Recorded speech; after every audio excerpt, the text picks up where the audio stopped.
Fold.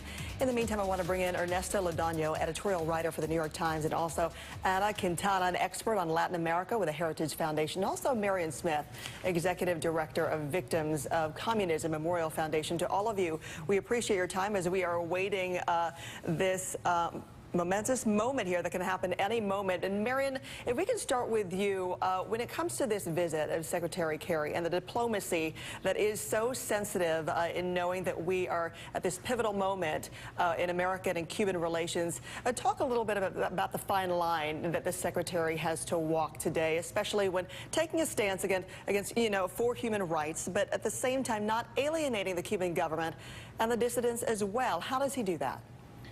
Well, I think it's actually not such a fine line. For more than 5 decades, the United States championed and represented the interest of the Cuban people and refused to recognize the Communist Party and the rule of Fidel and then Raul Castro as legitimate. And today, without any guarantee of political reform on behalf of the Cuban government, we are legitimizing their rule. And the most symbolic element of the event happening today in Havana is the absence of any dissidents of the Cuban government there on the ground. And this is a huge departure from American principled stand in favor of the people over the party. Sure, I want to get to that, especially with the Washington Post running an article, an editorial actually today, saying this, quote, the officials, the U.S. explanation for excluding the dissidents is that the flag-raising ceremony is a government-to-government affair.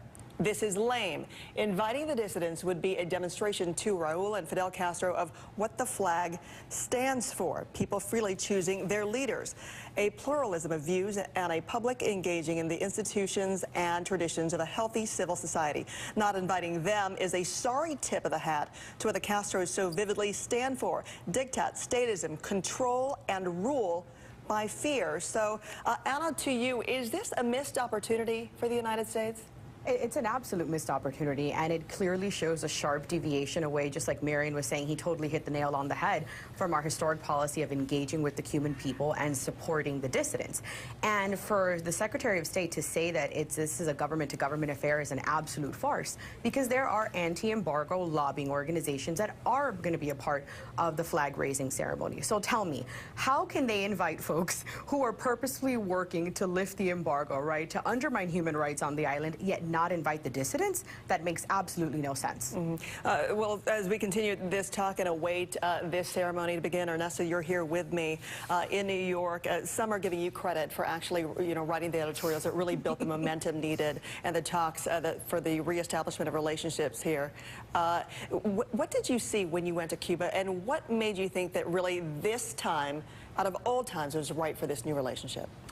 One thing I was very struck by is that Cubans from all backgrounds, Cubans that are close to the government, Cubans that are opposed to the government, very much want engagement. They want to see the United States engage, and they want to see the United States change its policy. They want, for example, cultural exchanges. They want to have an easier time traveling to the United States. So across the board, with a few exceptions, people very much favored this new approach. And interesting is, as far as your words go in those editorials leading up to this moment, as we're seeing everybody again there, the crowds who have gathered standing up as this ceremony is about to happen. Again, we saw the entrance of some of the Marines taking part in this ceremony.